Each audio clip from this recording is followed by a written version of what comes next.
Hello everyone, welcome to Selenium. Today's topic is web tables. Web tables are used to display structured data like user list, orders, transactions, reports. Important points are web tables are built using table, table row, table data. Selenium does not provide a special web table class. We handle tables using the rows, table rows, tr, columns, table data that is td, and loop it. There are two types of web tables. One is static web tables where the data will be fixed.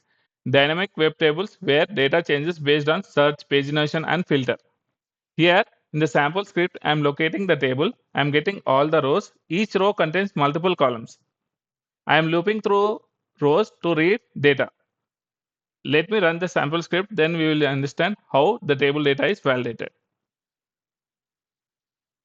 So first, it will load the page and it will read the data which is available in this table 1. So it should be printing Smith, back, and everything.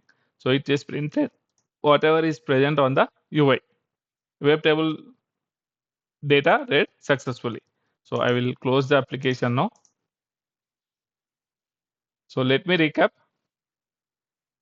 Web tables are handled using DOM traversal. There is no shortcut for tables. Loops are required. If you see, we are looping. This is for rows and this is for columns. Dynamic tables need condition based logic. When we will see the next topic, dynamic tables, then we will cover how different it is from static web tables. As of now, we have seen static web table and how data is read.